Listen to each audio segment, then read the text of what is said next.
Así como por allá.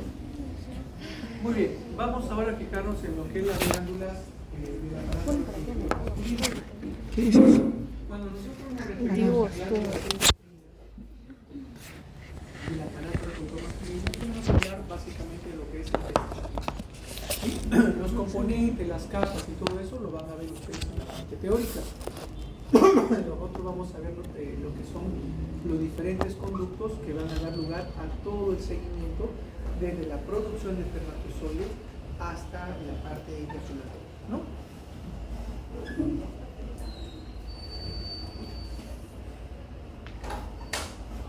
Muy bien, el testículo es una estructura ovoidea localizada a nivel de la bolsa escrotal, uno a cada lado, por eso es simétrico, es de consistencia firme, ¿no? Más o menos 3 por 2 por 1.5 centímetros, que en la parte, en el polo póstero superior, va a tener una especie de cabellera acá, que corresponde a la parte del epididimo, la cabeza del epididimo, el cuerpo, la cola, ¿no? Que va a dar lugar después al conducto deferente, ¿correcto? Muy bien. Nos va a ocupar a nosotros el testículo.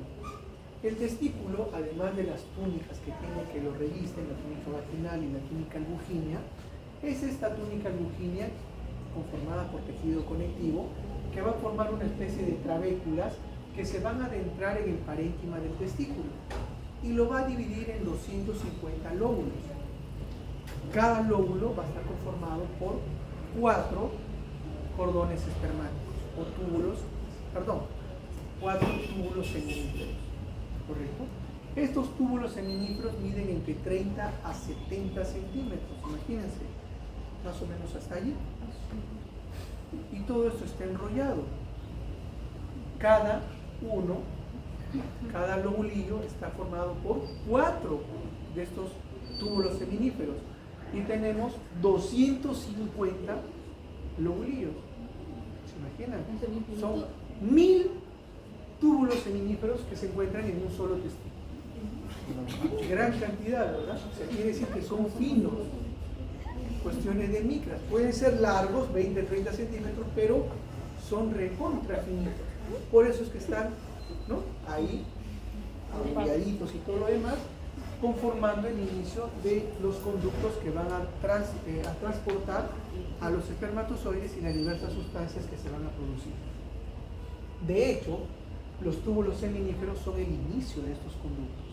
Después de ellos vamos a tener túbulos rectos, vamos a tener nosotros la red de testis, o red de Haller, o red testicular.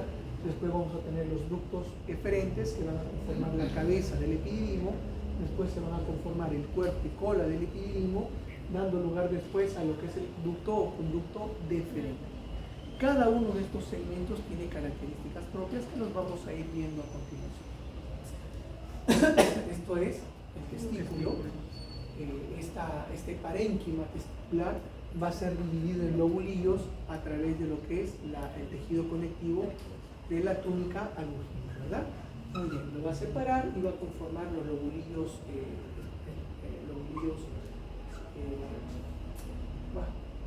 los lobulillos del testículo, que son 250 y cada uno de ellos contiene 4 túbulos seminíferos. Muy bien, de afuera hacia adentro vamos a partir de este lado, está la piel que recubre los escrotos, vamos a tener el tejido conectivo, vamos a tener el músculo cremastérico de lo que es la zona testicular. Vamos a tener después la túnica vaginal, la túnica albuginea, aquí también un espacio vascular y después la proximidad de los túbulos seminíferos. En la túnica albuginea hay la parte vascular, la túnica vascular y los túbulos seminíferos. Y estos son los túbulos seminíferos, ¿sí? Inicialmente no son túbulos, son cordones. Es muy diferente hablar de tubo que tiene una luz en el centro y de un cordón que es una estructura sólida. Desde la etapa embrionaria hasta la etapa de la preadolescencia, la pubertad, son cordones. Posterior a esto, cuando ya empieza nuestra diferenciación sexual secundaria por acción de las células intersticiales o de Leydig, van a comenzar a estimular el desarrollo de los túbulos seminíferos, porque aquí se encuentra el epitelio germinativo, los las espermatogonias, además de otras estructuras celulares. Entonces, a partir de allí se forman túbulos y comienzan a producir espermatozoides, que se van a hacer viables a lo largo del recorrido de todos los conductos que vamos a ir describiendo. Esto es entonces un túbulo seminífero, este es otro túbulo y otro túbulo. ¿Se acuerdan de los folículos tiroideos? Un folículo tiroideo, otro folículo tiroideo, otro folículo tiroideo, otro folículo. ¿Qué había entre los folículos tiroideos? El espacio entre los folículos tiroideos, el espacio interfolicular, ¿se acuerdan? Y ahí estaban las células parafoliculares que producían la calcitonina, etcétera, etcétera. Aquí vamos a imaginarnos que va a suceder lo mismo. Tenemos un túbulo seminífero, otro túbulo seminífero, otro túbulo seminífero, otro túbulo seminífero y un espacio o tejido intersticial. Un espacio entre ellos, que va a estar ocupado por las células de Leydig, células de Leydig. Aquí están las células de Leydig, ¿ya? Entonces, esta produce una hormona que va a estimular la producción de los espermatocitos a nivel de túbulo seminífero, en donde vamos a encontrar las espermatogonias en la parte basal y vamos a encontrar la célula de Sertoli. Son células altas, columnares, que se unen entre ellas, que se agarran entre ellas, generando un sistema de sostén, un sistema fagocítico, un sistema nutricional, un sistema inmunológico, protegiendo ¿a quién? ¿A quién protegen esta célula de Sertoli? ¿A quién creen que protege? ¿Qué importancia hay acá? Las fuertes. Las espermatogonias. ¿Qué haríamos nosotros sin espermatogonias? No se producen espermatozoides, ¿correcto? Muy bien. Entonces, cumplen un montón de funciones y ya las iremos viendo a continuación. Nuevamente, túbulos seminíferos, tejido conectivo entre ellas, tejido intersticial en el cual vamos a encontrar las células de Leydig, pero alrededor de estos túbulos seminíferos vamos a encontrar nosotros células aplanadas de tipo contráctil, parecidos a los músculos lisos. ¿Por qué es importante que a nivel de estos túbulos haya musculatura lisa? Porque los espermatozoides, que en este momento no son espermatozoides, son espermátides, no se pueden movilizar. ¿Y cómo haríamos entonces para que estos avancen, maduren y sirvan para algo? Tiene que ser por la contracción de estas células que permiten que lo producido vaya avanzando a lo largo de los túbulos, ¿correcto? Entonces tiene que haber células con propiedad contráctil. Aquí tenemos todas las células que hemos ido mencionando. Esto es un túbulo seminífero, esta es la luz del túbulo seminífero. Tenemos aquí en la parte basal las espermatogonias, aquí más arribita las células de Sertoli, que son altas, cilíndricas, que se unen entre ellas para proteger ¿a quién? ¿A quién está protegiendo estas células? Miren, a las espermatogonias. Ahí se ven, miren. ¿Las están protegiendo o no? Sí. Alrededor, células musculares de tipo liso. Aquí, el espacio intersticial, donde se encuentran las células de Leydig. Perfecto. Y aquí vamos a tener la maduración de las espermatogonias, espermatocito primario, secundario, espermátido. Ahora, cuando hacemos esta valoración histológica, usualmente vamos a encontrar espermatocitos primarios y espermátidos. ¿Por qué? Porque la duración de un espermatocito secundario es bastante corta. Es decir, pasa rápidamente del espermatocito primario hasta espermátide. Por eso es que la gran cantidad de células que vemos son espermatocitos primarios y espermátidos. Este es el epitelio seminífero, el espacio intersticial o tejido intersticial donde encontramos las células de Leydig, algunos capilares también, vasos sanguíneos, células intersticiales, alrededor células musculares, músculo liso. Nuevamente lo mismo, células espermatogonias, células de Sertoli, espermatocitos primarios, secundarios y espermátides. Aquí tenemos células musculares lisas. Espacio intersticial lleno de células de Leydig. Los túbulos seminíferos comunican con el epididimo por medio de 10 a 20 conductos eferentes, pero antes de llegar los túbulos seminíferos hasta los conductos eferentes, van a formar o van a llegar a los túbulos rectos y a lo que corresponde a la red de testis o red de Hall. La pared del túbulo seminífero está formada por el epitelio germinativo o epitelio seminífero, es lo mismo, cualquiera de los dos términos es correcto. Epitelio germinativo o epitelio seminífero. La capa más interna se adhiere a la lámina basal, está formada por células mioides aplanadas contráctiles, que fácilmente se le dice músculo liso, ¿no? Son células mioides aplanadas contráctiles. Las células de Sertoli son células cilíndricas altas con núcleo oval claro, un nucleolo prominente central. Su citoplasma tiene inclusiones conocidas como cristales de Charcot. Aquí en estas imágenes no vamos a ver cristales de Charcot, pero vamos a ver otras estructuras, ya no en las células de Sertoli, sino en las células de Leydig. Y esa sí se la tiene que aprender. La célula de Sertoli, aquí la podemos visualizar, y tienen más o menos este comportamiento. Son células altas, cilíndricas, que se comunican entre ellas a nivel de uniones intercelulares, que van a servir ¿para qué? Para proteger a las espermatogonias, van a acompañar a este desarrollo o maduración de espermatocito primario, secundario, espermátide, hasta la liberación de los espermatozoides. Esas son las funciones de la célula de Sertoli. Sostén mecánico, protección, nutrición de las células espermatogénicas. Son fagocíticas, imagínense ustedes todas las células que se reproducen allí, la cantidad de desechos que deben quedar, todo eso lo limpia aquí, la célula de Sertoli. ¿Y qué más van a hacer? Van a liberar los espermatozoides maduros. Las células de Leydig son poliédricas, grandes, eosinófilas, contienen inclusiones lipídicas, que es la que vamos a visualizar después, ¿no? Se inactivan más o menos a los 5 meses de la vida fetal y se reactivan en la adolescencia. Como yo les mencionaba, ya cuando entramos a la etapa puberal, en un desarrollo sexual secundario, van a tener influencia que comiencen a funcionar las células de Leydig. Y estas son las células de Leydig, amplias, poliédricas, con una inclusión acá de pigmentos lipocrómicos y proteínas cristalizadas llamadas cristales de Reinke. Reinke acá está mal escrito, es con R mayúscula, es un nombre propio.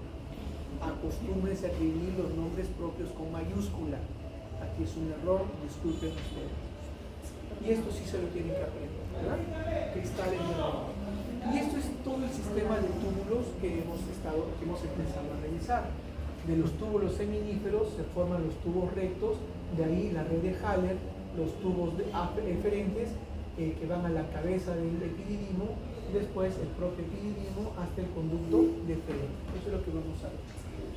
Esto es para ver la variación que existe entre los diferentes epitelios o mucosas de las estructuras que tienen que ver con los conductos. Aquí tenemos los túbulos seminíferos. Los túbulos seminíferos van a descargar su contenido hacia lo que son los túbulos rectos, que son básicamente en una parte proximal y distal. Las primeras o las zonas más próximas a los túbulos seminíferos que tienen contacto con los túbulos rectos van a estar formados por un epitelio formado por células de Sertoli. ¿Sí? Básicamente células de Sertoli, abundante cantidad de células de Sertoli. ¿Por qué? Porque van a comenzar a liberar ya los espermatozoides. ¿Quién se encarga de liberar los espermatozoides? La célula de Sertoli. Por eso es que tienen que estar en abundancia a ese nivel. Cuando nos alejamos de los túbulos seminíferos y nos vamos acercando a la red testicular, este epitelio cambia de estar conformado por células de Sertoli a estar conformado por un epitelio púbico simple ciliado. ¿Correcto? Entonces hay un cambio. Ahora, esta zona con bastante contenido de tejido conectivo es conocido como el mediastino testicular o también tejido conectivo. Mediastino testicular. Aquí vamos a encontrar nosotros la red testicular o también llamada red de Haller. Como ustedes pueden apreciar aquí, son conductos que no son regulares, son bastante irregulares, ¿no? La presencia de tejido conectivo alrededor. El epitelio que tienen es un epitelio púbico simple ciliado. Túbulos rectos y red de testis. Túbulos rectos, un epitelio de qué tipo, púbico simple, y el túbulo recto sigue siendo un tubo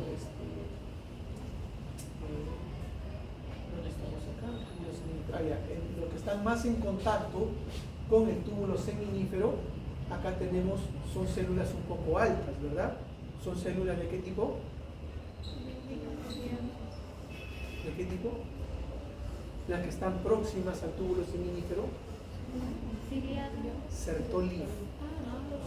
Las próximas al túbulo seminífero son Sertoli, las que están más distales son túbulo, un epitelio simple cúbico, ¿verdad? Muy bien. Entonces el túbulo recto es recubierto por su primera mitad por célula de Sertoli y en la segunda por epitelio cuboidal simple. Llevan los espermatozoides de los túbulos seminíferos a la red testicular. Y esta es la red testicular, también conformado por un epitelio simple de tipo cúbico. Muy bien. No hay ninguna novedad. Esta es la red de testis, red testicular, epitelio cúbico simple, epitelio cúbico simple. De aquí pasan a los ductos o conductos eferentes. Estos ductos o conductos eferentes van a conformar lo que es la cabeza del epididimo. Nos vemos acá. Van a estar rodeadas también de lo que es la túnica lujígea, la túnica vaginal, pero lo importante acá es que van a tener en su periferia también tejido muscular, ¿verdad? Porque todo esto es contracción para poder seguir enviando los elementos producidos. Miren acá. Aquí cambió el epitelio, es un epitelio pseudoestratificado. ¿Sí? Pseudoestratificado. Es una sola capa, pero da la apariencia de ser pseudoestratificado. Acá, ¿sí? Epitelio pseudoestratificado del conducto eferente. Epitelio pseudoestratificado. Alrededor tenemos células musculares también, tejido conectivo, vasos capilares y vamos a encontrar también fibroblastos. Nuevamente, fibras musculares lisas, este es un epitelio pseudoestratificado, tejido conectivo y fibroblasto. Este tejido pseudoestratificado es también ciliado, ¿ya? Los cilios siguen presentes. En el conducto eferente hemos dicho nosotros que tiene un epitelio pseudoestratificado ciliado, mientras que ya en propiamente el epididimo va a estar formado por células más complejas, es decir, un epitelio pseudoestratificado también, pero más alto, y con estereocilios, ya no simplemente cilios, sino con estereocilios. Igual alrededor una capa de células contráctiles y la muscular lisa. Esto es lo que tenemos. La red de testis da lugar a los conductos eferentes al nivel de la cabeza del epididimo y después propiamente el epididimo a nivel del cuello y la cola van a ir formando estas estructuras. Miren esto, ¿no? Esto es característico del epididimo. Aquí tenemos nosotros unas estructuras celulares bastante altas en la parte apical, estereocilio, y en la parte basal la presencia de músculo liso. Estereocilios, tenemos dos tipos celulares diferentes, las células principales y las células basales. Por debajo de estas, las fibras musculares también. En el tejido conectivo, vasos capilares, vasos sanguíneos. Nuevamente, estereocilios son las células altas pseudoestratificadas, las células basales, tejido conectivo alrededor, vasos sanguíneos. Vamos ahora al conducto deferente, que es la continuación del epididimo. A diferencia de lo previo, lo que hemos visto anteriormente, en la cual hay una delgada capa de fibra muscular, el conducto deferente tiene gran cantidad de músculo en su pared. De hecho, tiene tres capas musculares, una longitudinal interna, una circular media y una longitudinal externa. Miren acá, este es un conducto deferente. Miren el espesor de la pared, todo es músculo. ¿Cómo se reabsorben los espermatozoides? ¿No se acuerdan ustedes que hay células de Sertoli? ¿Qué son las células de Sertoli? Fagocitos, ¿sí? No, pero a nivel del conducto deferente. Claro, bueno, donde se corta es en el conducto deferente, es cierto, pero al no haber paso, las células van a permanecer en estos ambientes. Algo de efecto, ¿no? Ellos comienzan a destruir esas células, ¿no? No es que el espermatozoide se va a reabsorber a la pared, no, las células mueren. Tiene que morir, toda célula tiene su periodo de vida. Entonces tiene su periodo, fallece, muere y esas células, esos elementos celulares restantes tienen que ser fagocitados. Muy bien, entonces tenemos el conducto deferente, la luz, que es básicamente la parte mucosa, y después el tejido conectivo que lo rodea. Miren ustedes, el conducto deferente es un tubo muscular que lleva espermatozoide de la cola del epidídimo al conducto eyaculador. La pared muscular es bastante gruesa, son 3 capas, longitudinal interna, circular media y longitudinal externa. El epitelio es un epitelio pseudoestratificado también, que tiene células principales y células basales. Las principales son células cilíndricas. Después viene el tejido conectivo laxo y la parte muscular, que es bastante profunda. Después pasamos a lo que es la vesícula seminal. Como ustedes pueden ver aquí, la vesícula seminal, que son estos cachitos que se ven acá, dependen del conducto deferente o no. Son evaginaciones del conducto deferente. Por eso es que también tienen abundante capa muscular. Sin embargo, es menor que en el conducto deferente. Son solamente 2 capas, circular interna y longitudinal externa. Ahora, la vesícula seminal, ¿qué es lo característico en ella? Además de tener 2 capas musculares, lo que lo va a diferenciar es la parte mucosa de la propia glándula. ¿Han visto ustedes algo tan intrincado en lo previo? ¿Sí? ¿Han visto algo similar? En lo que hemos revisado hasta ahorita. ¿Han visto algo similar? No, claro que no. ¿Han visto esto? Esto es la mucosa, miren. Esto es la mucosa. La mucosa forma pliegues.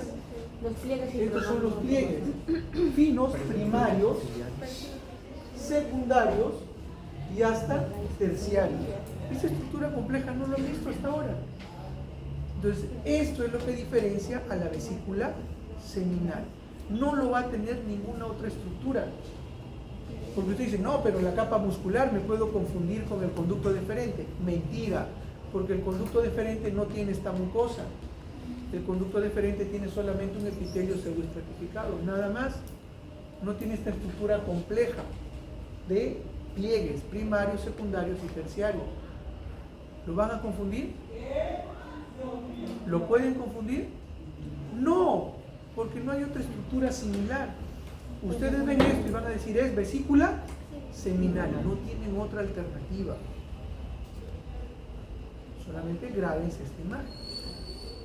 ¿Correcto? Muy bien. ¿Qué más tiene?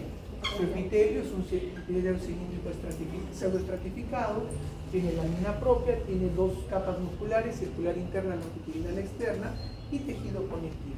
¿Qué va a secretar? Un líquido viscoso, amarillento, líquido fructuoso, ácido cítrico y prostaglandinas. ¿Qué es lo que va a aportar esto? Le va a dar el olor característico al centro. ¿Sí? Ese olor que tiene a fructosa, básicamente, a lejía, y es por la combinación de estos elementos. Y acá tenemos, ¿qué estructura es esta?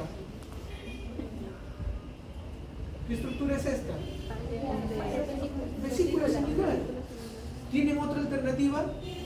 No, no hay otra estructura que se parezca. Esto es vesícula seminal. Perfecto. ¿Tiene su pared muscular? Claro que sí. Perfecto. Tiene su pared muscular. Miren acá, nuevamente, vesícula seminal, pared muscular adventicia. Y acá ya tenemos a mayor detalle, ¿no? Sigue siendo el epitelio secretor, y aquí están, miren ustedes cómo se van formando. ¿Sí? Primaria, secundaria, terciaria, ¿hasta dónde llega la complejidad de su mucosa? Esto no lo tiene otra estructura. Conducto eyaculador, también tiene capa muscular, perfecto, pero la túnica muscular solo se detecta en la primera porción, eso desaparece, es bastante delgado. Entonces no se puede confundir tampoco con otra estructura. ¿Qué es lo curioso de esto? Que este conducto eyaculador llega a la próstata, es intraprostático, se va a unir a la uretra dentro de la misma próstata. Esa uretra es el segmento prostático de la uretra. La uretra tiene 3 segmentos. El segmento prostático es el primero, después viene el segmento membranoso, que es el más pequeño, y después viene el segmento de la uretra peniana, que es la más larga. Tiene 3 segmentos la uretra.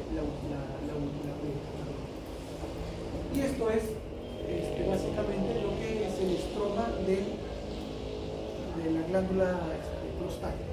Esto es estroma. Y todavía, aquí de repente se ven algunas glándulas que ya están insinuando la próstata. Pero esto es básicamente estroma, tejido conectivo, fibras musculares. Vámonos ahora a la próstata. La próstata es una glándula de secreción externa, ¿sí? Exocrina, ¿no?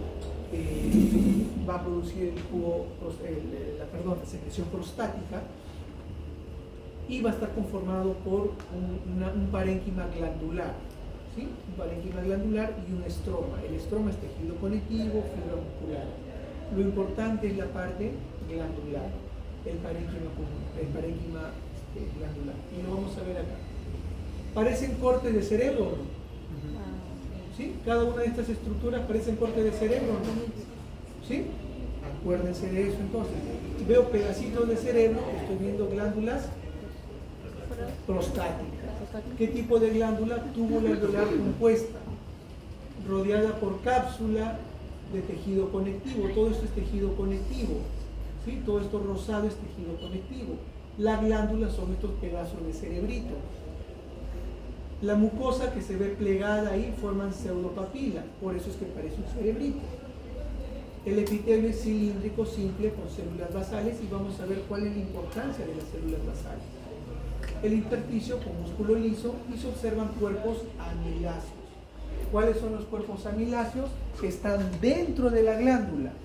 Miren, ¿esto es una glándula o no es una glándula? ¿Sí? ¿Qué hay acá? El cuerpo amiláceo. ¿Qué hay acá? El cuerpo amiláceo. ¿Qué hay acá?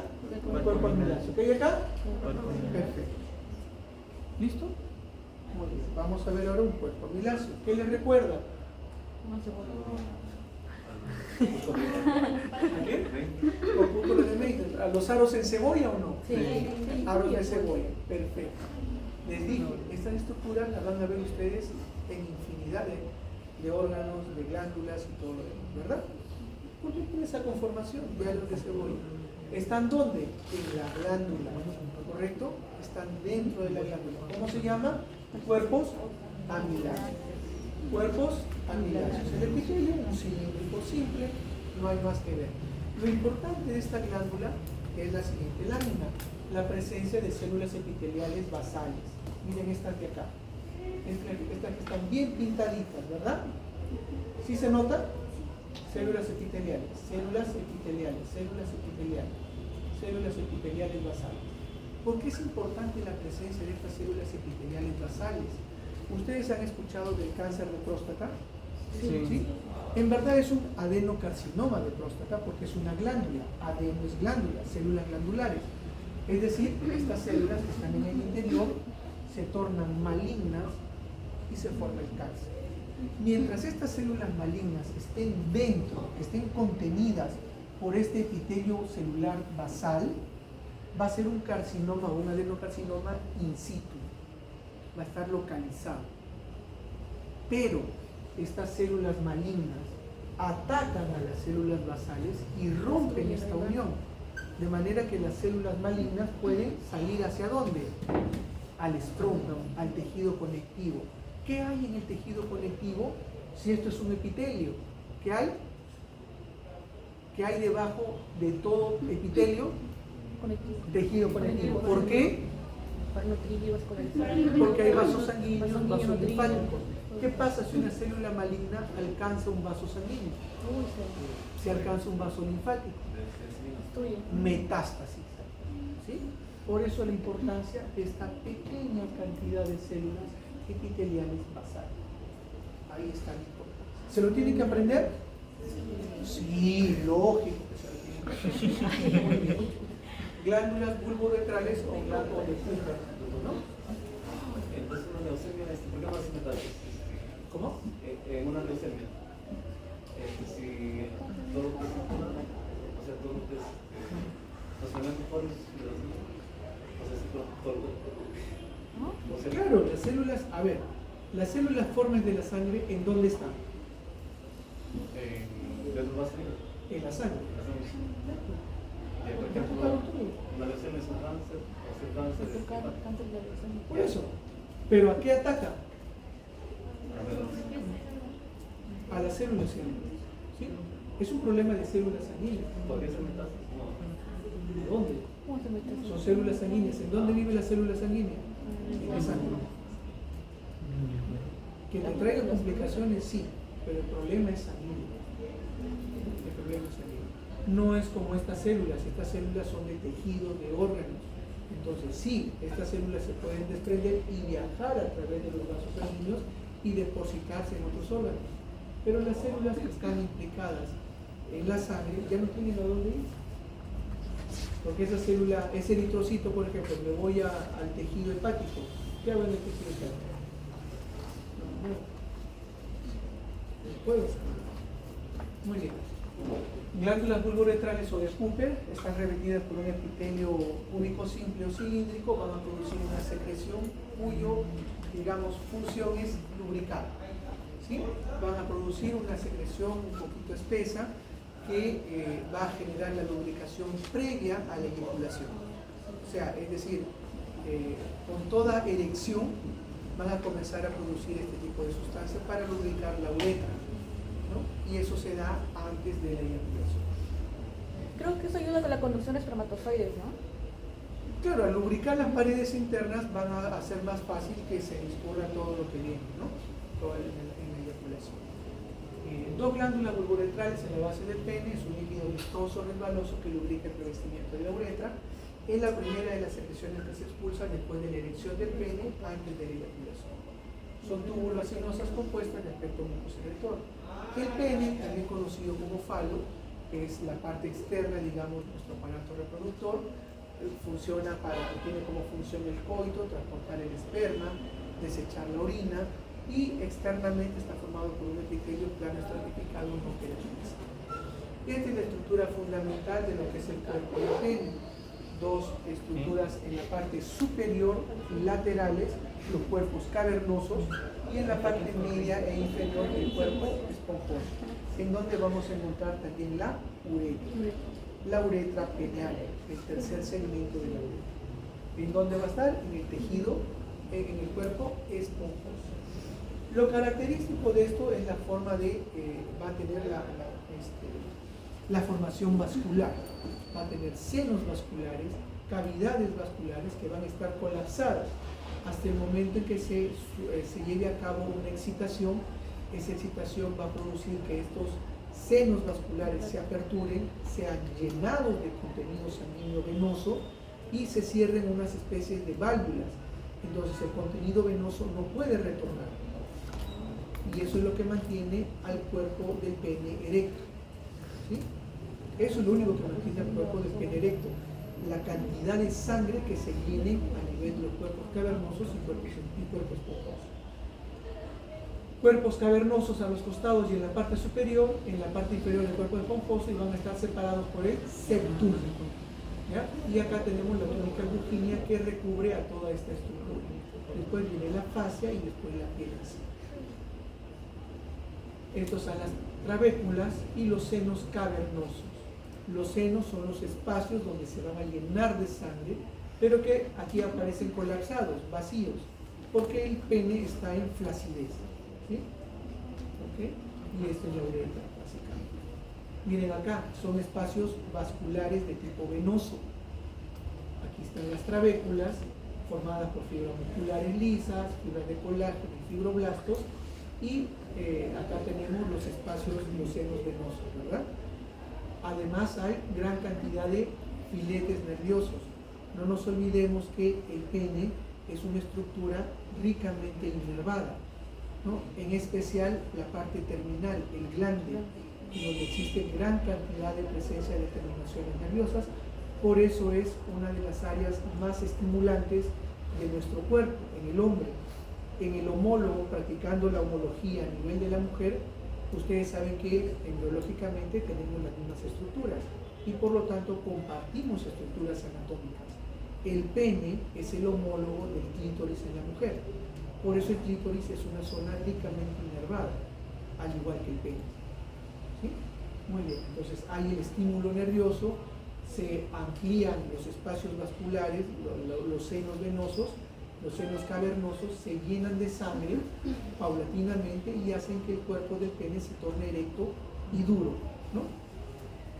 Nuevamente, estos son los cuerpos cavernosos. Miren ustedes, estas estructuras vasculares colapsadas parecen estructuras similares a cuernos o astas de los alces, ¿verdad? ¿Sí? Parecen cuernos de alce, más o menos para que ustedes tengan por ahí una imagen y puedan recordar. Y miren ustedes cómo estos senos cavernosos se van llenando de sangre paulatinamente, ¿sí? Se van rellenando de sangre y esto hace que el pene se erecte. Nuevamente, la parte trabecular, los senos cavernosos. El seno cavernoso está cubierto por un endotelio, ¿sí? Es decir, es un epitelio simple de tipo endotelio. Todo esto se debe llenar de sangre. Trabéculas formadas por fibras musculares lisas, colágeno, fibroblastos y también capilares sanguíneos. Y por último, esta estructura, el número 3, ¿qué sería? Cuerpos cavernosos. El número 4, septum. El número 2, cuerpo esponjoso. Número 1, uretra. Y aquí tenemos las glándulas de Lindgren, que son básicamente de secreción a nivel uretral. No hay mayor novedad con eso. Muy bien, jóvenes. Eso es todo por hoy. La próxima semana, no se olviden ustedes, fijar lo principal a nivel, claro, a nivel de glándula pancreática, diferenciar cuáles son los acimos y cuáles son los isloides del ano. En la parte